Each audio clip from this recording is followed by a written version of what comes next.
ദളിത് കോൺഗ്രസ് കണ്ണൂർ ജില്ലാ കമ്മിറ്റിയുടെ നേതൃത്വത്തിൽ കളക്ടറേറ്റ് ധർണ നടത്തി. DCC president advocate Martin George ഉദ്ഘാടനം ചെയ്തു.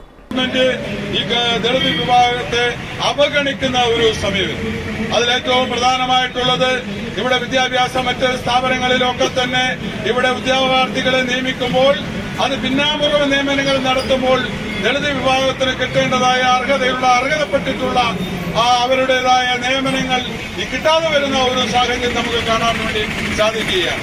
ഇപ്പോൾ കോളേജുകളോ സ്കൂളുകളിലോ നിയമനങ്ങൾ നടത്തുമ്പോൾ അവിടെ PTA-യുടെ നേതൃത്വത്തിൽ നിയമനം നടത്തുന്നു, അവർക്ക് ഇഷ്ടമുള്ളവരെ എടുക്കുന്നു. പക്ഷേ അവിടെ ശരിക്കും പറഞ്ഞാൽ എംപ്ലോയ്മെന്റ് എക്സ്ചേഞ്ച് വഴി നിയമനങ്ങൾ നടത്തുമ്പോൾ കൃത്യമായി ദളിത് വിഭാഗങ്ങൾക്ക് കൃത്യമായി നീക്കിവെച്ചിരിക്കുന്ന അവർക്ക് അർഹതപ്പെട്ടതായിട്ടുള്ള കിട്ടേണ്ടതായിട്ടുള്ള ആ നിയമനങ്ങൾ അവിടെ കിട്ടുകയും ചെയ്യും. പക്ഷേ ഇപ്പോൾ നടക്കുന്നത് അത് എല്ലാ രംഗത്തും, അത് ദളിത് വിഭാഗത്തിൽ മാത്രമല്ല, പ്രിയമുള്ളവരെ, അർഹതപ്പെട്ട എല്ലാവർക്കും നിയമനങ്ങൾ കിട്ടുന്നില്ല എന്നുള്ളതാണ് ഇപ്പോൾ നമുക്ക് കാണുവാൻ വേണ്ടി സാധിക്കുന്നത്.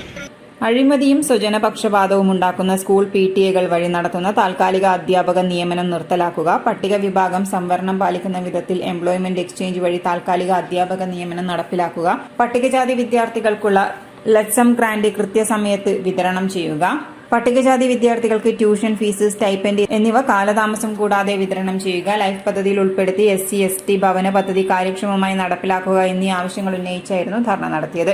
ജില്ലാ പ്രസിഡന്റ് കൂട്ടിനെഴുത്ത് വിജയൻ അധ്യക്ഷത വഹിച്ചു. VV Purushothaman, T Jayakrishnan, Balakrishnan master, Ajith Mattool, Kattampally Ramachandran, Damodaran Koyileriyan, Baburaj, Sreekandapuram, P Chandran തുടങ്ങിയവർ പങ്കെടുത്തു.